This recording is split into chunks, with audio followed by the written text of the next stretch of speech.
नमस्कार, news and competition के रगड़ चैनल में आपका स्वागत है। देखते हैं उत्तराखंड की 10 महत्वपूर्ण खबरें। महिलाओं को आरक्षण के लिए अध्यादेश में सहमति।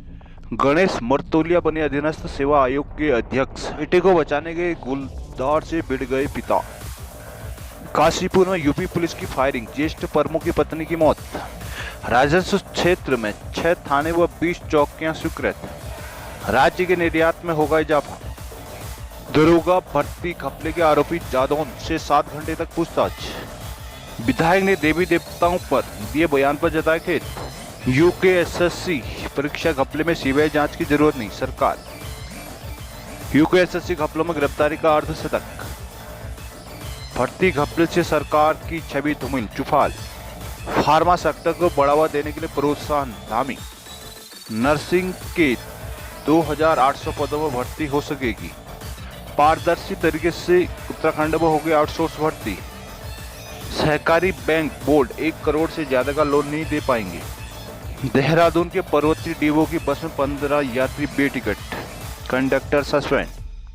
धामी, मुख्यमंत्री धामी की अध्यक्षता में हुई कैबिनेट बैठक में कर्मचारियों को बोनस डीए देने को हरी झंडी। इसके अलावा कैबिनेट के प्रमुख फैसले, उत्तराखंड लॉजिस्टिक नीति को मंजूरी, पुलिस कांस्टेबलों के प्रमोशन को नियमावली, दुर्घटना में मृत्यु के आश्रितों को 2 लाख आर्थिक सहायता, उत्तराखंड कूड़ा फेंकने और थूकना प्रतिषेध अधिनियम में संशोधन, केदारनाथ मास्टर प्लान के तहत स्थानीय पुराने आवास के ध्वस्तीकरण को मंजूरी, परिवहन विभाग में ऑनलाइन रिकॉर्ड लेने पर यूजर चार्ज बढ़ेगा, वन निगम का वार्षिक लेखा परीक्षा रिपोर्ट विधानसभा पटल पर रखने की स्वीकृति, लैंड यूज परिवर्तन में पेट्रोल पंप बनाने को कमर्शियल की भांति किया गया शुल्क, अटल आवास योजना के अंतर्गत दी जाने वाली धनराशि प्रधानमंत्री आवास योजना के बराबर करने का निर्णय, जीएसटी में पंजीकृत व्यापारियों के लिए दुर्घटना बीमा 5 लाख से बढ़कर 10 लाख, दिव्यांग छात्र छात्राओं की पढ़ाई को शिक्षकों के 143 नए पदों की मंजूरी, माध्यमिक स्कूलों में 30 दिन तक छात्रों के लगातार स्कूल न आने पर स्कूल प्रबंधन को अभिभावकों से कराना होगा संपर्क। सरकारी विभागों में नौकरियों के लिए स्थानीय महिलाओं को 30% क्षतिश आरक्षण बरकरार रखने के लिए कैबिनेट ने अध्यादेश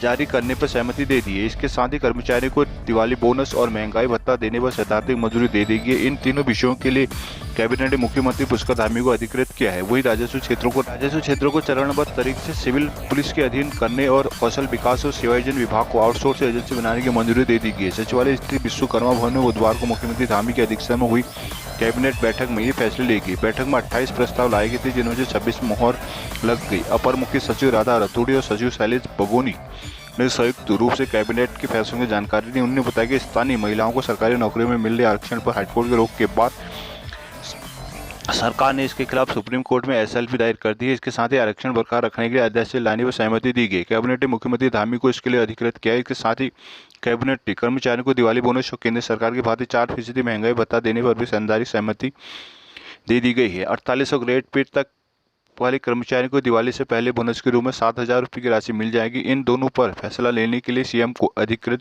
किया गया है। उन्होंने कहा कि सरकारी और गैर सरकारी संस्थानों में अब कौशल विकास और सेवायोजन विभाग की तरफ से भी आउटसोर्स पर कर्मचारी रखे जा सकेंगे। इससे पहले पीआरडी के जरिए आउटसोर्स पर रखे जाने की व्यवस्था थी। वही उपनल के जरिए पूर्व सैनिकों के आश्रितों को नौकरी देने की व्यवस्था है।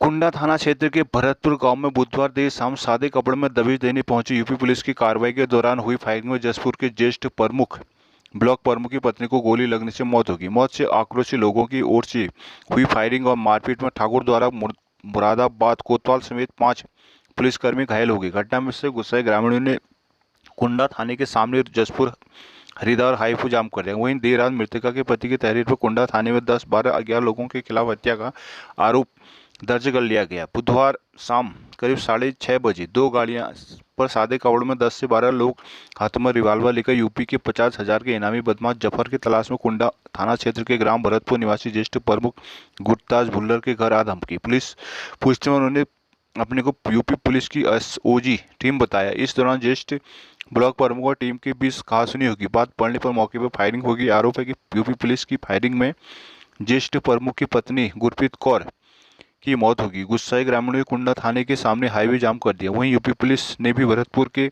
ग्रामीणों पर फायरिंग का आरोप लगाया है। भर्ती घपले के चलते विवादों में आए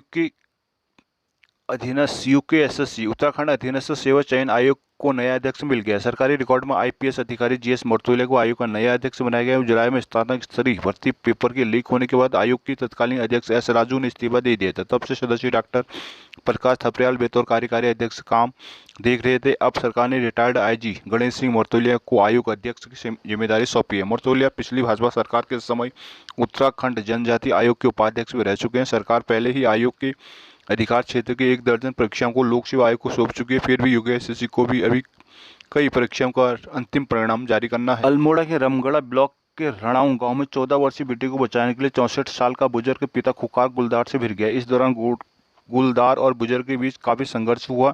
गुलदार ने बुजुर्ग के हाथ, पांव, पीठ, गर्दन में दांत और पंजों से हमला कर लहूलुहान कर दिया। बावजूद इसके बुजुर्ग ने हिम्मत नहीं हारी और डंडे से तब तक हमले करते रहा जब तक गुलदार भाग नहीं गया। घटना में पिता पुत्र बुरी तरह से जख्मी हो गए। उन्हें उपचार के लिए अस्पताल में भर्ती कराया गया। सूचना मिलती ही मंगलवार रात करीब 10 बजे जागेश्वर वन रेंज के क्षेत्राधिकारी आनंद पाठक रणाऊ पहुंच गए थे। राजस्व पुलिस व्यवस्था को धीरे धीरे खत्म करने का सैद्धांतिक निर्णय लेते हुए धामी कैबिनेट ने प्रदेश में 6 नए थाने और 20 चौकियां खोलने का प्रस्ताव को मंजूरी दे दी है। क्रमशः संपूर्ण राजस्व क्षेत्र में कानून व्यवस्था का काम रेगुलर पुलिस के हवाले कर दिया जाएगा। पिछले दिनों राजस्व पुलिस क्षेत्र में हुए अंकिता भंडारी हत्याकांड के बाद प्रदेश में राजस्व पुलिस व्यवस्था समाप्त होने की मांग जोर पकड़ने लगी थी। बुधवार को हुई कैबिनेट बैठक में भी इस पर मंथन हुआ। इसके बाद कैबिनेट ने राजस्व पुलिस व्यवस्था को समाप्त करने की सैद्धांतिक सहमति दे दी थी। साथ ही राजस्व क्षेत्र में 6 थाने और 20 चौकी खोलने को भी मंजूरी दे दी गई। प्रथम चरण में ऐसे क्षेत्र रेगुलर पुलिस को दिए गए जहां पर्यटन अथवा व्यवसायिक गतिविधियां बढ़ी। इसके अलावा कुछ क्षेत्रों में मौजूदा थाने चौकियों का सीमा विस्तार भी किया गया। अब गृह विभाग नई थाने चौकियों के गठन और शामिल होने वाले गांवों के संबंध में अधिसूचना जारी करेगा।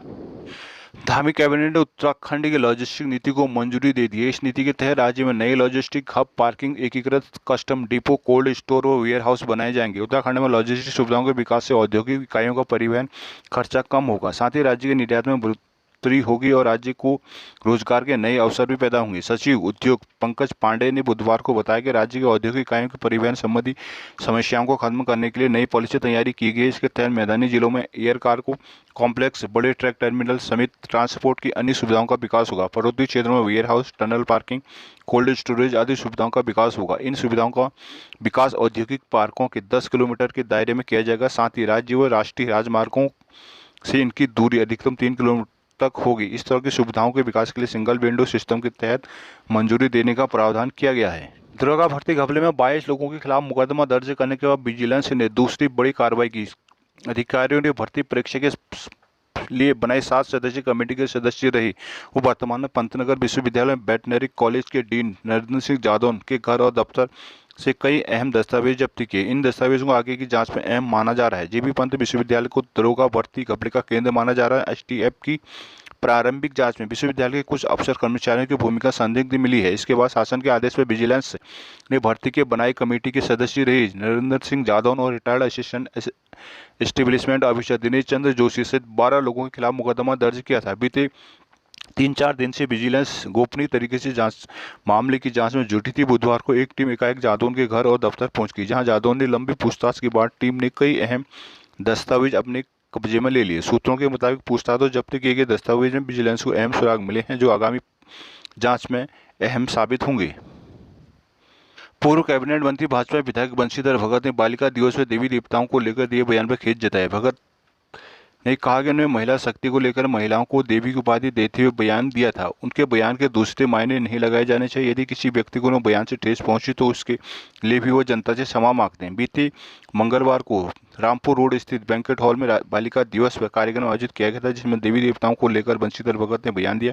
यह बयान सोशल मीडिया में वायरल होने के बाद चर्चा का विषय बन गया। विधायक के अटपटे बोल को लेकर उनकी आलोचना की जाने लगी। विपक्ष ने विधायक भगत को घेरते हुए उन पर देवी देवताओं का अपमान करने तक के आरोप तक लगा डाले। मामले की गंभीरता को देखते हुए बुधवार को विधायक ने पत्रकार वार्ता में पूरे प्रकरण पर क्षमा मांगते हुए पटाक्षेप कर दिया। कार्बेट पार्क के ढीला जोन में बनाए गए तितली पार्क को जल्द ही पर्यटकों के लिए खोला जाएगा। इसके लिए पार्क प्रशासन के अलावा विधायक भी प्रयासरत हैं। साल 2022 अप्रैल में ढीला जोन के 1.5 हेक्टेयर में बनाए तितली पार्क का शुभारंभ विधायक दीवान सिंह बिष्ट ने किया था। पार्क में 55 प्रजातियों की तितलियां पाई गई। तितलियों के अनुरूप 58 प्रकार की जैव विविधताएं लगाई गई हैं। बुधवार को विधायक ने बताया कि लोगों को पर्यटन से रोजगार मिल रहा है। यही वजह है कि गरिया जोन की NTCA से अनुमति प्रदान की गई है। बताया कि अब तितली पार्क की भी लोग सैर कर सकेंगे, इसको लेकर प्रयास किया जा रहा है। कारवेट में 150 से अधिक तितलियों की प्रजातियां जल्द ही पार्क लोगों के लिए खोलने को रूपरेखा तैयार की जाएगी। तितली पार्क में पर्यटकों को जाने से वो लोगों को भी रोजगार मिलेगा। पार्क के डायरेक्टर डॉक्टर धीरज पांडे ने बताया कि 15 नवंबर से ढिकाला जोन खुलेगा। हाईकोर्ट ने यूकेएसएससी परीक्षा गड़बड़ी मामले में कांग्रेस विधायक भुवन कापड़े की सीबीआई जांच करवाने की मांग याचिका पर सुनवाई पूरी कर ली। बुधवार को उस कोर्ट में सरकार का पक्ष रखते महाधिवक्ता SN बाबुलकर ने बताया कि मामले में एसटीएफ अब तक 41 लोगों को गिरफ्तार कर चुके हैं। 28 के खिलाफ चार्जशीट हो चुके हैं।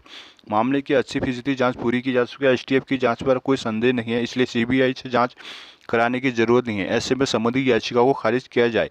वहीं याचिकाकर्ता के अधिवक्ता अमित कापड़ी ने पक्ष में रखते हुए कहा कि उनके संशोधित शपथ पत्र दाखिल करने के बाद ही एसटीएफ ने यूकेएसएससी के पूर्व चेयरमैन और अन्य पूर्व अधिकारियों को गिरफ्तार किया है। साहब की सरकार अब भी मामले में बड़े लोगों को बनाने की कोशिश कर रही है। इस तरह 2020 की परीक्षा में नकल से जुड़े मामलों में मैंगलोर पौड़ी में 2 FIR दर्ज हुई थी, लेकिन उन पर अब तक कोई कार्रवाई नहीं हुई। इसलिए उस मामले की सीबीआई जांच बेहद जरूरी है। बिना सीबीआई जांच के मामला पूरी तरह से खोला नहीं जा सकता। दोनों पक्षों को सुनने के बाद वरिष्ठ न्यायमूर्ति संजय कुमार मिश्रा की एकल पीठ ने निर्णय सुरक्षित रख लिया है। यूकेएसएससी परीक्षा घपलों में बड़ा सिंडिकेट निकलकर सामने आया है। आयोग की 4 परीक्षाओं की धांधली, अब तक 51 आरोपियों को जेल भेजा जा चुका है। आगे भी एसटीएफ की जांच जारी रही है, इसमें अभी और कई नाम जुड़ सकते हैं। आयोग की परीक्षा घपलों पर कार्रवाई की शुरुआत स्नातक स्तरीय परीक्षा में हुई। यह परीक्षा पिछले साल आयोग ने कराई थी। परीक्षा का परिणाम जारी कर दिया गया। इसके बाद मामला उठा तो मुख्यमंत्री पुष्कर धामी ने कार्रवाई का निर्देश दिया था। आयोग ने केस दर्ज कराया तो जांच एसटीएफ के पास पहुंची। जांच हुई तो आयोग की स्नातक स्तरीय परीक्षा समेत 4 परीक्षाएं धांधली की जद में आ चुके हैं, जिसमें वन दरोगा भर्ती परीक्षा, सचिवालय रक्षक और बीपी वीडियो परीक्षा जुड़ गए हैं। इसमें नकल माफिया आकम सिंह, आयोग की परीक्षा कराने वाली कंपनी RMS टेक्नो कंपनी का मालिक राजेश चौहान समेत कुछ लोग परीक्षाओं की गड़बड़ी में शामिल हैं। मुख्यमंत्री पुष्कर सिंह धामी ने कहा कि राजस्व की दवा निर्माण क्षमता बढ़ने की संभावना है। इसके लिए सरकार फार्मा सेक्टर को प्रोत्साहन देगी। उन्होंने कहा कि इससे राज्य में रोजगार के नए अवसर भी पैदा होंगे। मुख्यमंत्री पुष्कर सिंह धामी ने बुधवार को डांडा लकोड़ स्थित खाद्य सुरक्षा एवं औषधि प्रशासन विभाग के नए भवन और दवा परीक्षण प्रयोगशाला का लोकार्पण किया। मुख्यमंत्री ने कहा कि आज का दिन राज्य के फार्मा सेक्टर के महत्वपूर्ण है। दवा परीक्षण प्रयोगशाला के बनने से दवाओं की गुणवत्ता में सुधार होगा और देश विदेश में राज्य में बनी दवाओं की विश्वसनीयता बढ़ेगी। कहा कि सरकार का प्रयास है राज्य में ड्रग मैन्युफैक्चरिंग को बढ़ावा दिया जाए। सहकारी बैंक में बड़े लोन फर्जीवाड़े पर लगाम लगाने की कवायद शुरू हो गई। अब 1 करोड़ से ऊपर के लोन देने के लिए शासन से मंजूरी लेनी होगी। सरकार ने बैंकों को ये प्रस्ताव भेजने के निर्देश दिए हैं। राज्य में सहकारी मिनी बैंक, जिला सहकारी बैंक समेत राज्य सहकारी बैंकों की ओर से ऋण उपलब्ध कराया जाता है। करोड़ों के बड़े लोन कई बैंकों के स्तर से संयुक्त रूप से दे दिए जाते हैं। लगातार शिकायतें आ रही कि ऋण देने में तय मानकों का पालन नहीं किया जा रहा। जितना लोन लेना होता है उसे 1.5 गुना अधिक कीमत की संपत्ति जब्त रखनी होती है। पिछले कुछ सालों में कम सिक्योरिटी और कई बार तो बिना सिक्योरिटी के फर्जी कागजों के आधार पर ऋण दे दिए गए।